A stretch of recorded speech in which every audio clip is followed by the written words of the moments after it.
सिन्नरकरांनो नमस्कार. आपल्या सिन्नरमधील विविध क्षेत्रातील कला, क्रीडा, साहित्य आणि अशा अनेक क्षेत्रातील मान्यवरांनी सिन्नरचं नाव राज्य, त्याचप्रमाणे देश पातळी आणि अशा विविध पातळीवर गाजवलेलं आहे हे आपल्या सगळ्यांना माहितीच आहे. या सगळ्यांची जर यादी करायची ठरली तर ती खूप मोठी होईल. आणि अशाच पद्धतीने आणखीन एक व्यक्तिमत्व हे सिन्नरमध्ये सोशल मीडियाच्या माध्यमातून असेल किंवा इतर माध्यमातून असेल आपल्याला माहिती झालेलं आहे. आणि ते व्यक्तिमत्व आहे सोनाली प्रशांत पवार. अर्थातच आपण सोशल मीडियाच्या माध्यमातून त्यांच्याशी परिचित आहातच, पण तरी सुद्धा आपल्यापैकी किती लोकांना हे माहिती आहे आम्हाला ठाऊक नाही, परंतु त्या आपल्या सिन्नरच्या आहेत. आणि आज या ठिकाणी आपण त्यांची मुलाखत घेण्यासाठी खास आलेलो आहोत. आपल्या सोबत आहेत सोनालीताई. तर सोनालीताईंशी आपण गप्पा मारणार आहोत. सर्वप्रथम सोनालीताई, आम्ही आपल्याला एक प्रश्न विचारू इच्छितो की आपलं सिन्नरशी असलेलं नातं जे आहे ते कृपया आपण आम्हा सर्वांना सांगावं. नमस्कार, माझं नाव सोनाली प्रशांत पवार. हे माझं लग्नानंतरचं नाव. माझ्या लग्नाच्या आधीचं जे माझं नाव होतं ते आहे रेश्मा मुरलीधर भाटजिरे. तसं मला सिन्नरकर गुड्डी नावानेच ओळखता. आणि लोंढे गल्लीमध्ये माझे वडील राहतात. माझा संपूर्ण परिवार हा लोंढे गल्लीतच राहिला आहे. आज आम्ही 6 बहिणी आणि 2 भाऊ असा आमचा मोठा परिवार आहे. आणि वय वर्ष 21 पर्यंत मी सिन्नरमध्येच राहिली. लग्नानंतर लग्न झाल्यानंतर सिन्नरवरून पुण्याला पदार्पण केलं. आणि आपल्याला माहितीच असेल की त्यांनी मिसेस इंडिया इंटरनॅशनल साठी क्वालिफाय केलेलं आहे आणि लवकरच थायलंड येथे होणाऱ्या फिनालेसाठी त्या जाणार असून त्यांच्यासोबत तुमच्या आमच्या आपल्या सर्वांच्या शुभेच्छा या आवश्यक आहेत. तर आपण जाणून घेऊया सोनालीताईंकडून की नेमक्या त्या या क्षेत्रामध्ये कशा आल्या. तर सोनालीताई, आम्हाला सांगा की नेमक्या आपण या क्षेत्राकडे कशा आल्या. ॲक्च्युली 10 वर्षापूर्वी मी हैदराबादला राहायला होती माझ्या फॅमिली बरोबर. आणि त्यावेळेस हैदराबादमध्ये सलमान खानचा जो वॉन्टेड मूवी आहे त्याची शूटिंग होती तिथे. त्यावेळेस एका फ्रेंडने मला त्या शूटिंगसाठी इन्व्हाइट केलं होतं. तर मी सलमान खानच्या वॉन्टेडमध्ये काही क्षणाचा रोल केला आहे. त्यानंतर मी जेव्हा नाशिकला शिफ्ट झाली एक 7-8 वर्षापूर्वी, त्यावेळेस मी 2013मध्ये मिसेस नाशिक कॉम्पिटिशनमध्ये पार्टिसिपेट केलं. तो शो नाशिकच्या अंजुम खान कांदे यांनी ऑर्गनाईज केला होता. आणि त्यावेळेस मी जेव्हा मिसेस नाशिक विजयी घोषित करण्यात आली त्यावेळेस मला फिल्म अभिनेत्री रवीना टंडन यांनी मला ट्रॉफी देऊन माझा सत्कार केला. आणि त्यानंतर मग मी 2016मध्ये मिसेस महाराष्ट्र कॉम्पिटिशनसाठी पार्टिसिपेट केलं. ती कॉम्पिटिशन पुण्याला होती. अंजना मास्करानस यांनी तो शो ऑर्गनाईज केला होता. आणि त्या आमच्या कोच पण होत्या. त्या ग्रूमिंग क्लासेस वगैरे घेता शोजसाठी. तर आज जेही माझं सिलेक्शन झालेलं आहे माइलस्टोन मिसेस इंडिया इंटरनॅशनलसाठी, याचे मी 100% क्रेडिट अंजना मास्करानस यांना देईल. कारण त्यांनी ज्या पद्धतीत आम्हाला ग्रूम केलं आणि त्यांच्यातर्फेच मला हा मार्ग मिळालेला आहे. तर मी त्यांचे मनापासून आज इथे आभार प्रकट करते. ती स्पर्धा 2-3 महिन्यापूर्वीच झाली. तर मी मिसेस महाराष्ट्र फोटोजेनिक हा टायटल जिंकला. नक्कीच आपण हे जे यश संपादन केलेलं आहे या यशाबद्दल एवढी माहिती सिन्नरकरांना नक्कीच नव्हती. आणि आमच्या या चॅनलच्या माध्यमातून नक्कीच ही माहिती सिन्नरकरांपर्यंत जाणार आहे. पण तुम्ही या माध्यमातून आमच्या सिन्नरकरांना काय सांगू इच्छिता. सिन्नर हे माझं माहेर असल्यामुळे म्हणतात ना, माणसाला माहेरच्या गावाची माहेरच्या लोकांबद्दल अट्रॅक्शन जास्त असतं. तसंच मलाही आहे.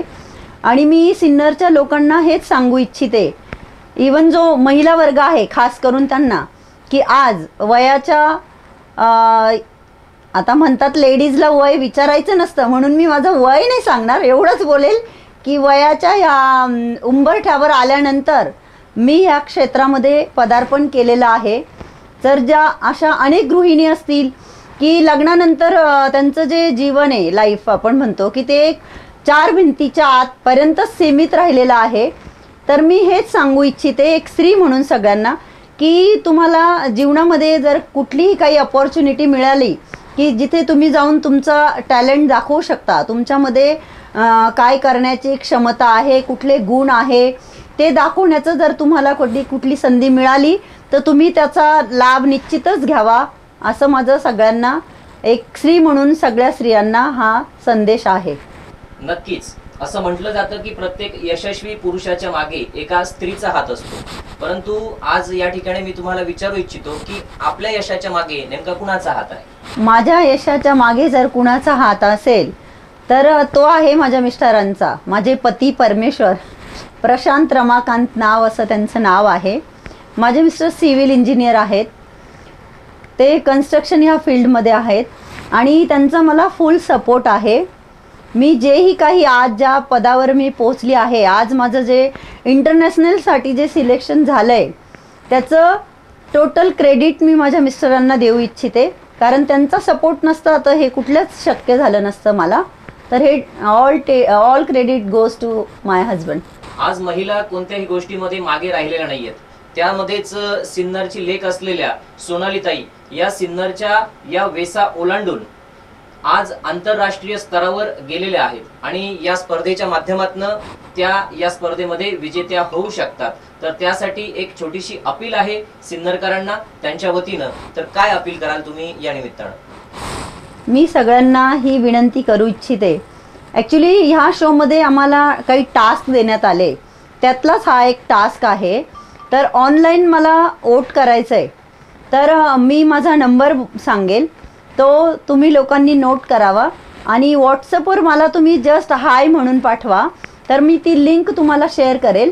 त्याचप्रमाणे आता सिन्नरमध्ये सिन्नर कॉलेज, फुले हायस्कूल, फुले कॉलेज, शिवाजी चौक तिथे बॅनर लावण्यात येणार आहे आज. तर त्या बॅनरवर माझा कॉन्टॅक्ट नंबर आणि ती जी लिंक आहे ती तुम्हाला तिथे दिसणार आहे. तर तुम्ही मोबाईलवरून वोट करू शकता. आज प्रत्येक घरामध्ये जितके मेंबर आहेत तितके मोबाईल आहे, तर ती मोबाईल तुम्ही FB वरून, फेसबुकवरून पण तुम्ही मला वोट करू शकता. आणि मी तुम्हाला व्हॉट्सअप केल्यानंतर ती लिंक जेव्हा तुमच्या मोबाईलमध्ये येईल, तुम्ही जस्ट म्हणजे फक्त त्या लिंकला टच करायचं आहे. टच केल्यानंतर ती लिंक ओपन होईल आणि जे कंटेस्टंट आहे ज्यांनी ह्या मिसेस इंडिया इंटरनॅशनलमध्ये भाग घेतला आहे त्यांचे फोटो येतील. त्याच्यावर तुम्हाला माझ्या फोटोपर्यंत जायचं आहे, कन्फर्म करून घ्यायचं आहे. माझ्या फोटोच्या वरती माझं नाव आहे सोनाली पवार म्हणून. फोटोच्या खाली रेड ब्रॅकेटमध्ये ओट म्हणून वर्ड आहे. तर तुम्ही जसंच त्या ओटला टच कराल तर डाव्या बाजूला एक संख्या येते, जसं की 20+15, 20+15. तर त्याची तुम्हाला बेरीज करायची आहे आणि त्याची टोटल तिथे लिहून द्यायची आणि उजव्या बाजूला रेड कलरमध्ये ब्रॅकेटमध्ये सबमिट वर्ड येईल. तर ती टोटल लिहिल्यानंतर त्या सबमिट वर्डला टच करायचं आहे, म्हणजे तुमचं वोटिंग मला होऊन जाईल. तर तुम्ही डायरेक्ट FBवर जाऊन सर्चमध्ये माझं नाव टाईप केलं सोनाली पवार की माझे ती लिंक तुम्हाला भेटेल. प्लस तुम्ही माझा कॉन्टॅक्ट नंबर जो की 7798779857 हा आहे, 7798779857. ह्या नंबरवर तुम्ही जर मला व्हॉट्सअप केलं आणि हाय पाठवलं तर मी ती लिंक आपल्यापर्यंत पोहोचवू शकते आणि त्या लिंकद्वारे तुम्ही मला वोटिंग करू शकता. जर लिंक तुमच्या मोबाईलमध्ये ब्लॅक कलरमध्ये आली तर ती ओपन होणार नाही. त्यावेळेस तुम्हाला ती कॉपी करून सर्चमध्ये पेस्ट करावी लागेल, त्यावेळेस ती ओपन होईल आणि मग तुम्ही मला, मी ज्या पद्धतीने सांगितलं त्या पद्धतीने तुम्ही मला वोटिंग करू शकता. हे वोटिंग याच्यासाठी नाही की ज्याला जास्त वोट मिळतील ते मिसेस इंडिया इंटरनॅशनल होणारे असं नाही आहे. हा एक त्या शोचा एक पार्ट आहे, हा एक टास्क आहे जो आम्हाला कंप्लीट करायचा आहे. तर हा टास्क जेव्हा माझ्या डोळ्यासमोर आला तर मला सगळ्यात पहिलं काही आठवलं असेल ते म्हणजे सिन्नर. कारण सिन्नर हे माझं माहेरघर आहे आणि माझी माहेरची लोक मला याच्यामध्ये नक्कीच मदत करतील अशी माझी तुमच्या सर्वांकडून अपेक्षा आहे. तर मी आपल्या सर्वांना हात जोडून विनंती करते की कृपा करून मला वोट करा. फोनवरून करा, लॅपटॉपवरून करा, फेसबुकवरून करा. बॅनरवर माझा नंबर आहे, त्याचप्रमाणे मी आत्ता बोलली आहे. डायरेक्ट मला तुम्ही कॉन्टॅक्ट करू शकता. होत नसेल वोटिंग होत नसेल, काही अडचण येत असेल तरी तुम्ही मला कॉन्टॅक्ट करू शकता. आणि हीच माझी सर्वांना विनंती आहे की मला वोट करा. हा जो माझा शो आहे हा 11 तारखेला 11 फेब्रुवारीला थायलंड येथे होणार आहे. त्याच्यासाठी मी 7 तारखेला इथून थायलंडला जाणार आहे. आणि हे जे मला वोट करायचं आहे याची लास्ट डेट आहे 5 फेब म्हणजे 5 फेब्रुवारी. तर 5 तारखेपर्यंत तुम्ही सर्वांनी मला जास्तीत जास्त वोट करण्याचा प्रयत्न करा. नमस्कार बंधू भगिनींनो, नाशिकच्या सोनाली पवार या मिसेस नाशिक 2013 आणि मिसेस महाराष्ट्र फोटोजेनिक 2016च्या मानकरी ठरल्या आणि आता त्या मिसेस इंडिया इंटरनॅशनलच्या फायनलिस्ट आहेत. व्हॉट्सॲपमध्ये जी लिंक पाठवली आहे त्या लिंकवर आपण जर क्लिक केलं तर आपण जाणार दैनिकभास्कर.com पेजवर आणि त्या ठिकाणी आपल्याला मिसेस इंडिया इंटरनॅशनलच्या फायनलिस्ट जेवढ्या आहेत ते सर्व दावेदार आपल्याला दिसतील. त्यामधील एक दावेदार आहेत नाशिकच्या मराठमोळ सोनाली पवार, ज्यांचं माहेर सिन्नरचं आहे आणि सासर अंतापूर ताराबादचं आहे. राहायला त्या ड्रीम सिटी नाशिक येथे आहेत. त्यांना वोट करण्यासाठी तुम्हाला एक प्रश्न विचारला जाईल. त्याच्यामध्ये 2 साध्या अंकांची बेरीज तुम्हाला फक्त टाईप करायची. मला विचारलं गेलं 16 अधिक 13, त्याचं उत्तर आहे 29 आणि मी तो वोट केलेला आहे. तर अशा प्रकारे सोपी पद्धत आहे त्यांना वोट करण्याची. मी आपणा सर्वांना विनंती करतो की तुम्ही या लिंकवर क्लिक करून त्यांना वोट करावं.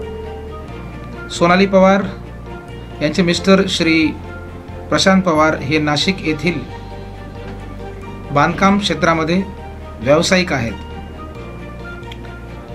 तुम्ही हा व्हिडिओ आपल्या जवळच्या मित्रांना ग्रुपवर पाठवून सगळ्यांना वोट करण्याची विनंती करावी अशी माझी कळकळीची तुम्हाला विनंती आहे. धन्यवाद. सिन्नरकर जे तुमचं माहेरघर आहे, तर या माहेरघरातली ही लोक तुम्हाला नाराज करणार नाही. ही फक्त एक प्रक्रिया आहे आणि ह्या प्रक्रियेमधला हा एक भाग आहे. तर हा भाग सिन्नरकर नक्कीच पूर्ण करतील अशी आम्ही सुद्धा आशा बाळगतो. आणि तुमच्या भावी या सर्व कार्यक्रमासाठी, तुमच्या या स्पर्धेसाठी तुमचं सुयश चिंततो आम्ही आणि तुम्ही त्या स्पर्धेमध्ये नक्कीच विजयी व्हाल आणि सिन्नरचं नाव खऱ्या अर्थानं आंतरराष्ट्रीय स्तरावर पुन्हा एकदा गाजेल अशी आम्हाला नक्की खात्री आहे. तर पुन्हा एकदा आम्ही आमच्या समस्त टीमच्या वतीनं पुनश्च एकदा शुभेच्छा देतो आणि सिन्नरकरांनी अपील ऐकलेलीच असेल. सिन्नरकरांना सुद्धा या माध्यमातून आम्ही विनंती करतो की आपण या सिन्नरच्या लेकीला नाराज करू नये आणि नक्की आंतरराष्ट्रीय स्तरावर यांना विजेतं करावं, हेच या निमित्ताने पुनश्च एकदा आमचं सांगणं आहे. आपलं सिन्नर तसं अजूनही ग्रामीण भाग असं म्हटलं तर वावगं ठरणार नाही. आपल्या सिन्नरमध्ये आजही चूल आणि मूल एवढंच महिलांना प्रामुख्याने माहिती असतं आणि फार तर एखादी छोटीशी नोकरी, व्यवसाय इत्यादी. परंतु आज या ठिकाणी आपण बघत आहात सोनालीताईंच्या रूपानं आज सिन्नरची एक महिला आंतरराष्ट्रीय स्तरापर्यंत जाऊन पोहोचली आहे. आणि नक्कीच ही फक्त पवार कुटुंबियांच्याच नव्हे तर सिन्नरकरांसाठी सुद्धा, तुमचं माहेर आहे सिन्नरकर आणि सिन्नरकरांसाठी सुद्धा ही एक कौतुकाची गोष्ट आहे. आणि आम्हाला खात्री आहे की या SCNच्या माध्यमातून, वेद न्यूजच्या माध्यमातून आम्ही आपल्या भावना सिन्नरकरांपर्यंत पोहोचवलेल्या आहेत. सिन्नरकर नक्की आपल्या पाठीशी राहतील. सिन्नरच्या शुभेच्छा आपल्या सोबत राहतील. पुनश्च एकदा आमच्या सोबत आपण जे हितगुज केली त्याबद्दल आम्ही आपले आभारी आहोत. धन्यवाद. वेद चॅनलचे मी मनापासून आभार प्रकट करते की त्यांनी मला इथे येऊन हे 2 शब्द बोलण्याची जी संधी दिली. मी मनापासून त्यांचे आभार मानते. Thank you so much.